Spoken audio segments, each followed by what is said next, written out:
Northeast Georgia's only local source for TV news. From the Grady College at the University of Georgia, this is Grady Newsource. Tonight on Grady Newsource, new developments in an Oconee County officer-involved shooting, and a University of Georgia student targeted in a fraternity's racist group messages. Good evening, I'm Jillian Tracy. Welcome to Grady Newsource. We begin with new developments on the officer-involved shooting that took place in Oconee County on Monday that resulted in the death of a 40-year-old woman. Grady Newsource reporter Nathan Moore is live on the scene with more.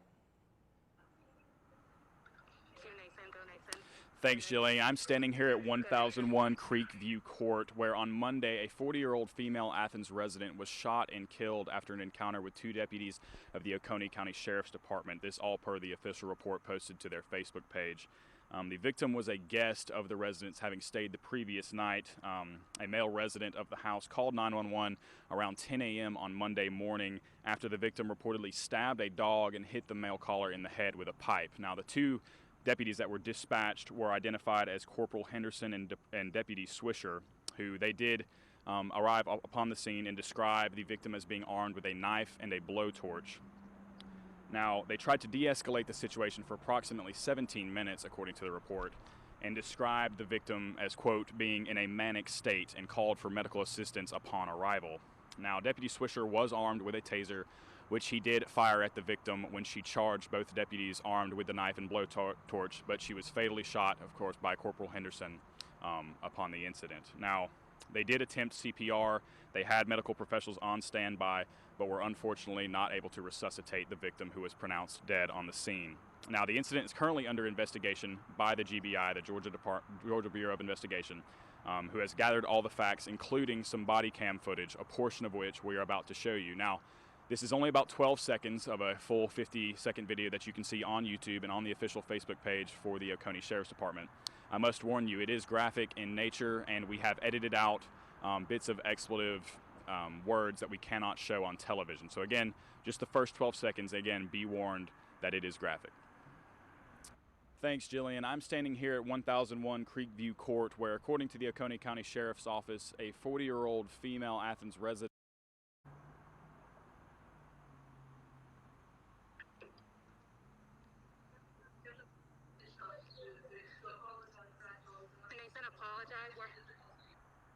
technical difficulties.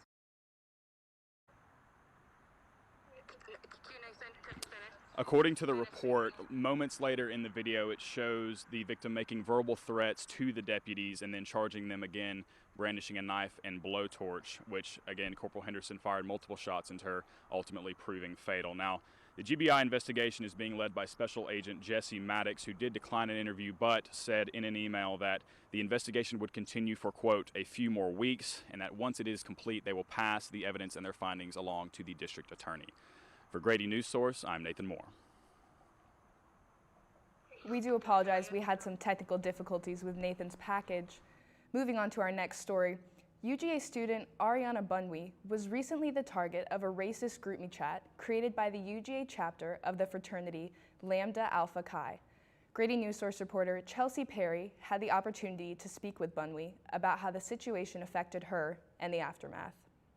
My friend had been able to get screenshots from this chat. Ariana Bunwe, a third-year political science major, was recently the target of a racist GroupMe chat involving members of the UJ chapter of the fraternity Lambda Alpha Chi. The first thing I thought of was like, wow, I can't believe that they're saying things about me that like they've never met me in my life, So it was kind of weird to see people, like just strangers, talking about me like that. Bunwe's girlfriend was also a target of the GroupMe. She was disappointed like I was, but she was the one that was like comforting me, telling me that, you know, like you shouldn't let these people like really get to you. Weeks before the GroupMe was leaked, Bunwe had been receiving a lot of public attention, not just on social media, but by prominent news organizations as well, for calling out fraternities and sororities on their lack of coronavirus safety.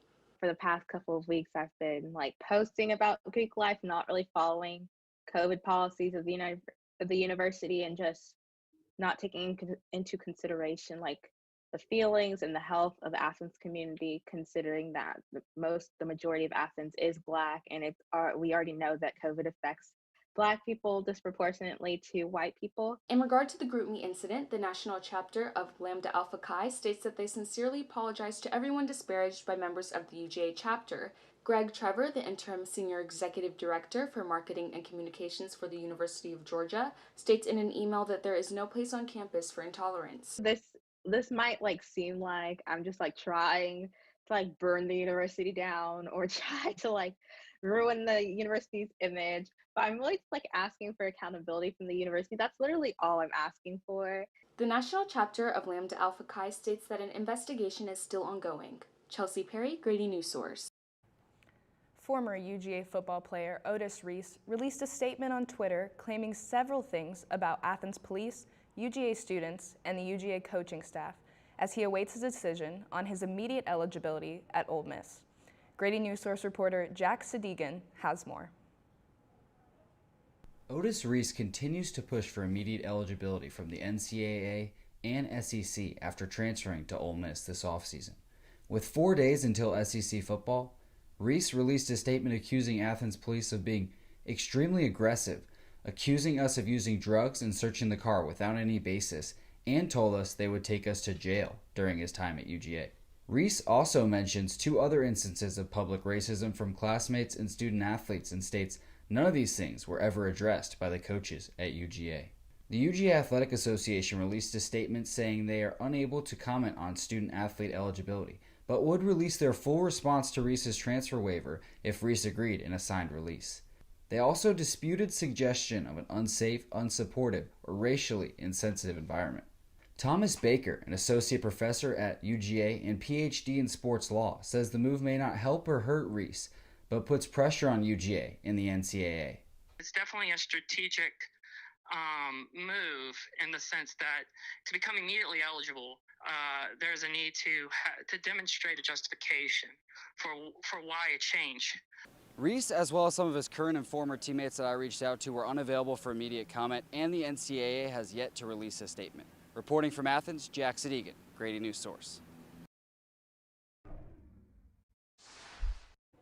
According to the Centers for Disease Control, a draft of changes to the CDC's COVID safety recommendations was posted in error on the agency's official website. The CDC removed the draft on Monday and revealed that it is currently updating its recommendations regarding the airborne transmission of COVID-19. In order to slow the spread, the CDC still recommends that people wash their hands with soap and water, maintain a social distance of at least 6 feet, and wear a mask that covers both your nose and your mouth. The United States saw its COVID-19 death toll reach a grisly milestone of 200,000 Tuesday. However, UGA's COVID-19 case numbers are yet again on the decline, as seen in its weekly testing information report released today. There were 163 cases reported through DogCheck, the university's COVID-19 surveillance tool, for the week of September 14th through the 18th. This is a significant decrease from the 466 positive cases reported the week prior. The university's rate of total positive cases is now 3.55%, down over 4% from the week of September 11th. There were 70 positive cases reported at the surveillance testing site at Legion Field, which now is testing over 500 asymptomatic students, faculty, and staff daily. For more information on UGA COVID-19 numbers, you can visit the University Health Center's website every Wednesday for updated data at the link below. Election Day is getting closer and closer, and the Oconee County government continues to provide more ways to get information to voters. Grady Newsource reporter Alex Merritt has more. The county's Board of Elections released a voter hotline this week that citizens can call if they have any questions regarding absentee voting, in-person voting, voter registration, or anything to do with the general election in November. Oconee County Board of Elections chairperson Fran Leathers said that the idea was her own, that she implemented to convenience voters trying to call their office.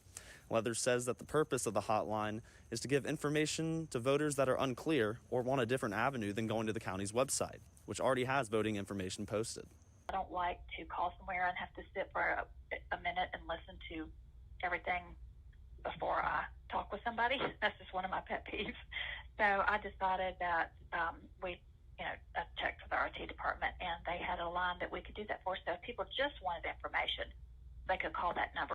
I called the hotline myself at 706-310-3499 and found that there are 2 pre-recorded extensions that voters can pursue and a 3rd extension that voters can pursue if they want to be connected to a Board of Elections official for further questions. Leather says that the hotline will be active until Election Day. Alex Merritt, Grady Newsource. It's the last day of Constitution Week, an annual celebration of the signing of the document. And this year, it's being celebrated a little differently in Oconee County. Grady Newsource reporter Molly English has more. If you've walked around downtown Watkinsville in Oconee County this week, you may have noticed some new patriotic signage. The preamble to the Constitution, right on Main Street. September 17th through the 23rd marks Constitution Week, a celebration of the anniversary of the signing of the Constitution 233 years ago. The Watkinsville chapter of the Daughters of the American Revolution and its regent, Catherine Rhodes, want to make sure everyone knows it too.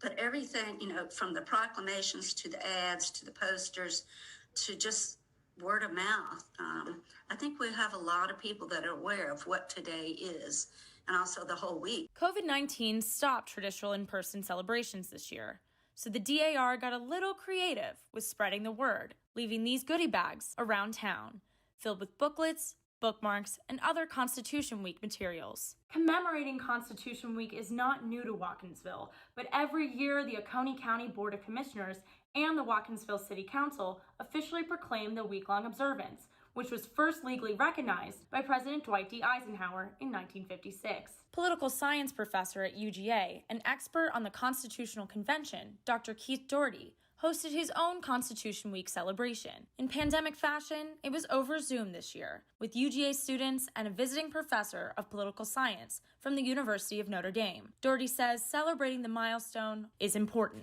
It's a neat thing to do each year because it helps us remember our history, right?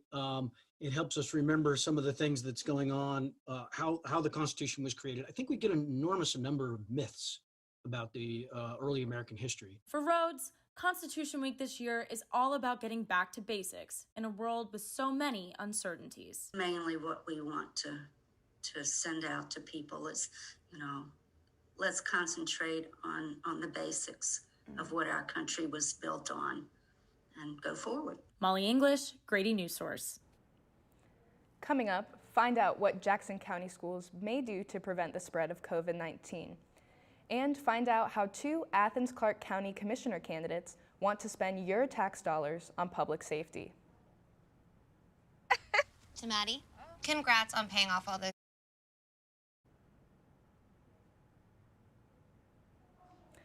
Change may be in the air in Jackson County as school officials debate. Finally, right? How'd you manage that anyway? I started tracking my spending, changed a couple of habits. Wow, I'm kind of living paycheck to paycheck right now. I don't even know how I'm doing it. Well, have you tried saving a little? I want to, but where's that money gonna come from? Bill collectors, they're the worst. Am I right? When it comes to financial stability, don't get left behind. Not home. Get tools and tips for saving at feedthepig.org.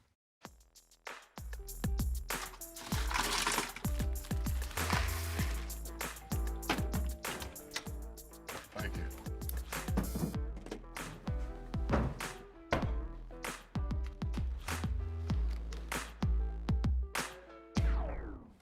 You got a king? Go fish! The smallest moments can have the biggest impact on a child's life. Take time to be a dad today.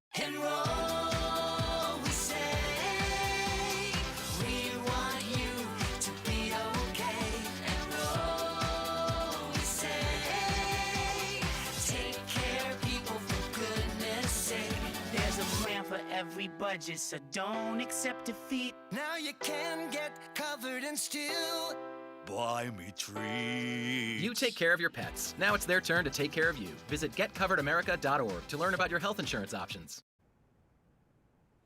Change may be in the air in Jackson County as school officials debate over whether or not to take their in-person students to a hybrid learning system due to COVID-19. Grady Newsource reporter Kate Hester has the story. Students in the Jackson County school system are learning from home today. School officials scheduled the students' remote learning day to give their teachers a work day to prepare for the possibility of switching to a hybrid system. Last Monday, Jackson County School Superintendent Dr. April Howard presented a hybrid learning plan to the Board of Education as a tactic to help stop the spread of coronavirus in the school system. Implementation of the hybrid system in the school's 2 high schools was put on hold based off of this COVID-19 status report released last Wednesday. However, the model is currently in use at Gum Springs Elementary School in Jefferson, as the report shows that 24% of in-person learners and staff were in close contact with a positive case. There are some parents in Jackson County against the hybrid plan. Mary Adams, a Jackson County parent, started a petition on change.org. The way that I and numerous other parents in the entire Jackson County school district feel is that, number one, these kids need a sense of normalcy back in their lives, and school provides that. Two, the cases that we have had among the school district are barely nothing. Like, they were, a couple weeks ago, they were at 24 cases. The last report that we received from the school, there was only 8 cases. Dr. Howard says that she has seen the petition and is aware of the resistance, but will continue to follow the outlined procedures for consideration of the hybrid model. Kate Hester, Grady Newsource. Public safety is a hot topic across the country. Grady Newsource reporter Kelsey Coffey finds how 2 local candidates plan to fund public safety reform in Athens.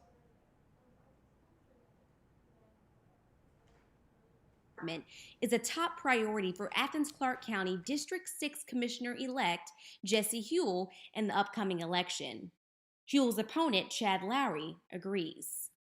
I am for having someone with social services that could partner with the police in situations like that that the police just aren't equipped to handle. But here's where they differ.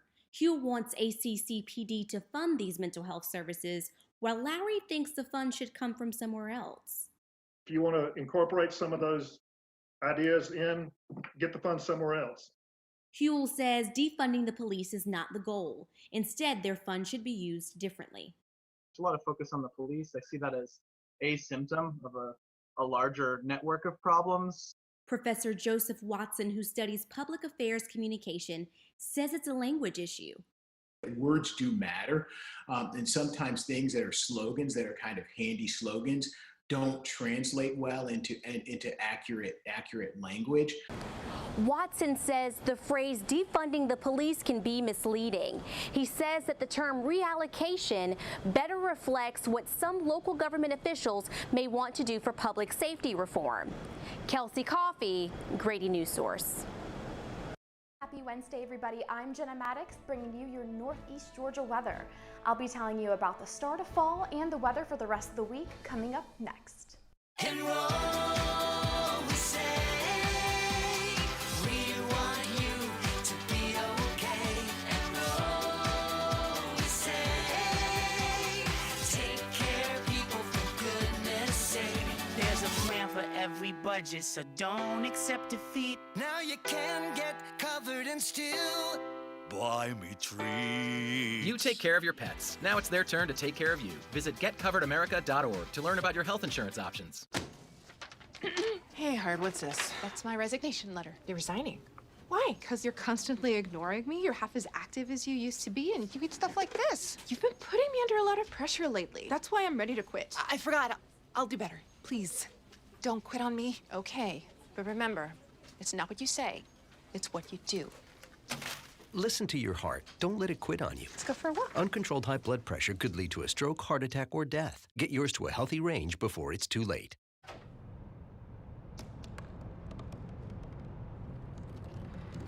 They said I couldn't dream.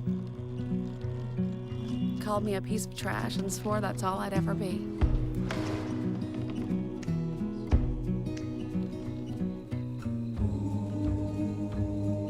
Said a bottle couldn't see the ocean.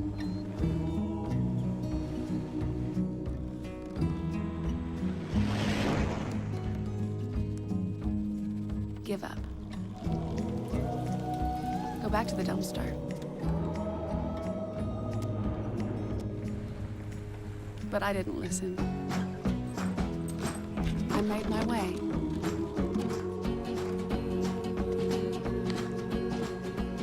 And now, I am what I've always wanted to be.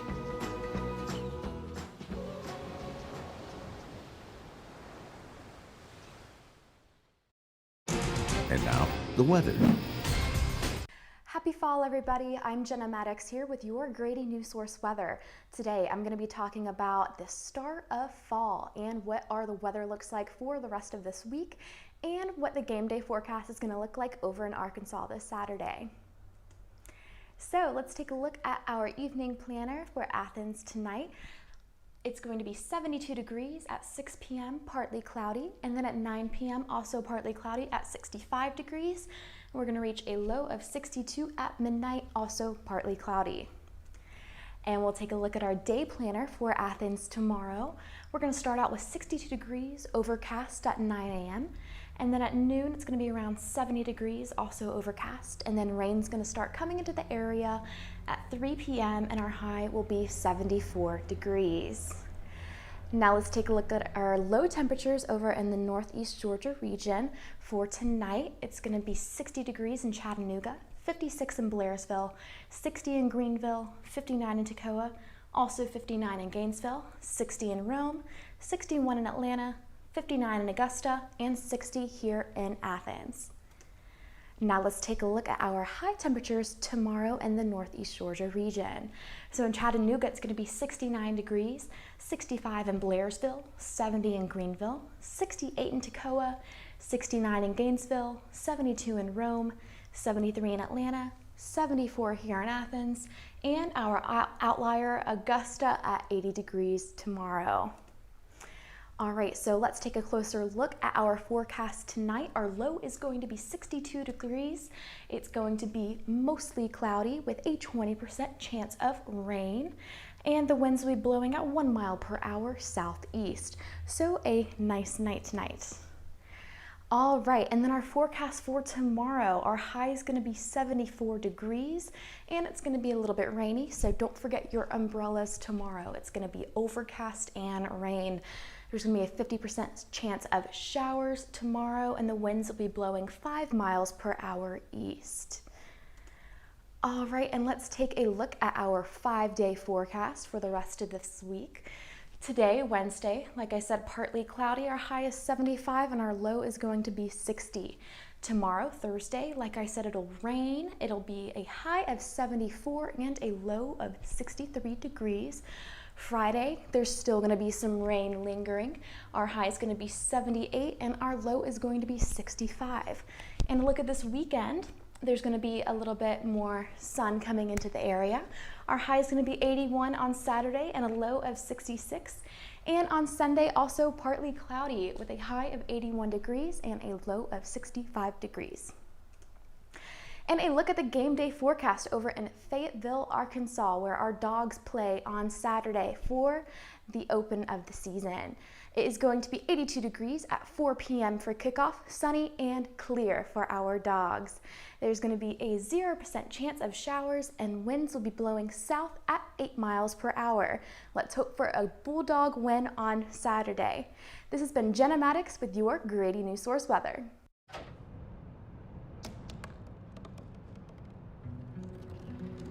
They said I couldn't dream. Called me a piece of trash and swore that's all I'd ever be.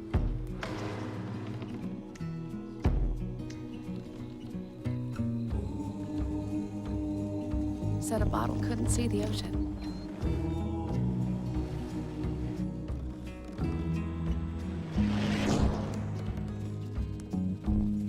Give up. Go back to the dumpster.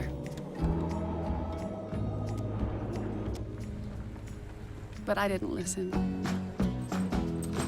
I made my way.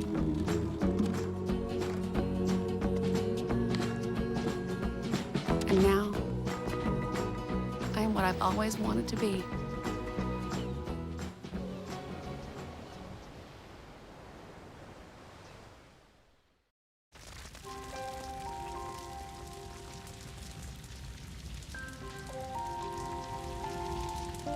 A single ember that escapes from a wildfire can travel more than a mile. That single ember can ignite and destroy your home or even your community. You can't control where that ember will land, only what happens when it does. Get Fire Adapted now at fireadapted.org.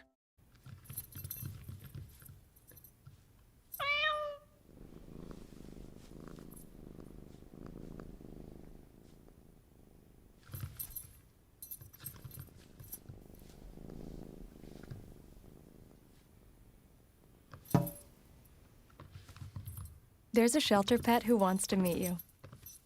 Meet one today. Visit theshelterpetproject.org. Adopt. And now, sports. The University of Georgia soccer team now ranks 8th in the United Soccer Coaches National Rankings. That's a 16-point jump from their number 20 ranked status last September. The team hasn't been ranked since 2014, which is also the last time they beat South Carolina. They opened the season with a win against the Gamecocks, who ranked number 6 in the 2019 season. Abby Boyan, a junior forward, took 3 shots, which tied for the most in the game of any player. Her part in the victory over the Gamecocks has given her the title of SEC Offensive Player of the Week. Only teams competing in the fall were considered for the post due to the impact of the pandemic on fall schedules. So, since there are a smaller number of teams competing this year, there's fewer teams in each ranking. There are no regional rankings. The Bulldogs are on their way to take on Florida right now for the matchup on Sunday, September 27th at noon. That's all for your Grady Sports. I'm Danielle Harvey.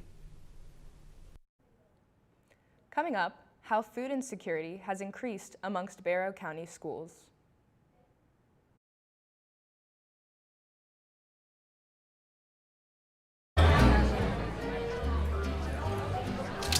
Oh, you got it. You know, since I got rid of my car, I really enjoy walking. Okay. God, no.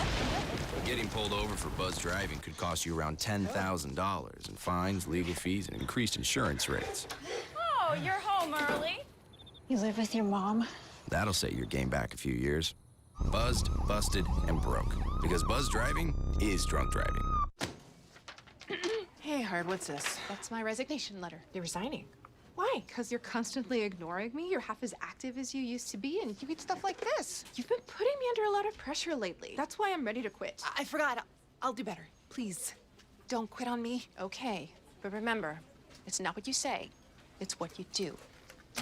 Listen to your heart. Don't let it quit on you. Let's go for a walk. Uncontrolled high blood pressure could lead to a stroke, heart attack, or death. Get yours to a healthy range before it's too late. What do you think it would be like to teach? Chances are, you have no idea.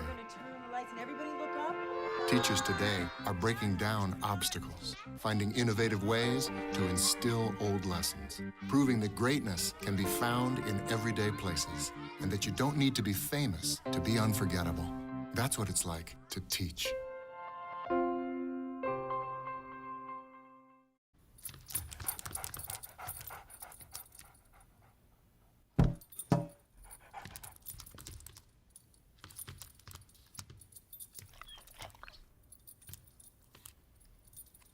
There's a shelter pet who wants to meet you. Meet one today. Visit theshelterpetproject.org. Adopt.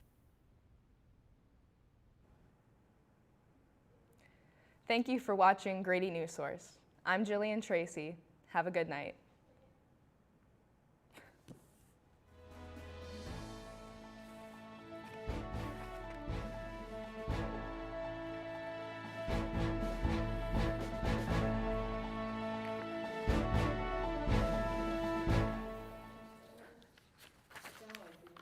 Which is solely responsible for its contents. Views expressed do not represent those of the administration nor the Board of Regents at the University System of Georgia.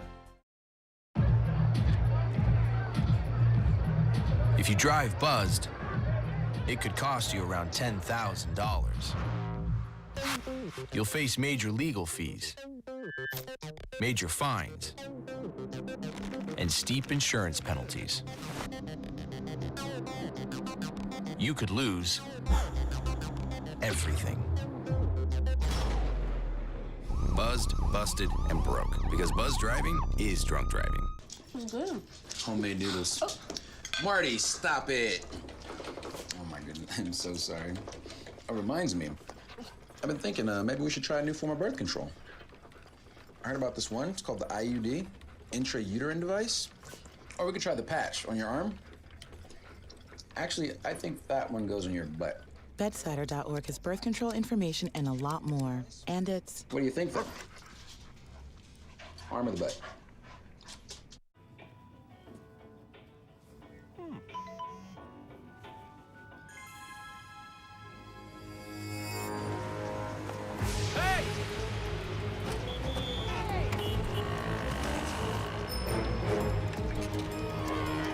Turn here.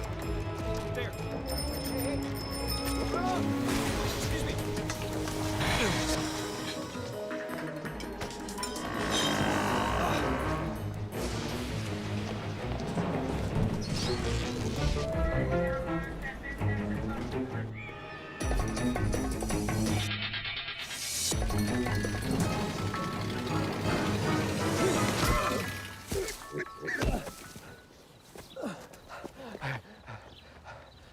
So, same time next week? Well, of course. Put away a few bucks, feel like $1,000,000. For free tips to help you save, go to feedthepig.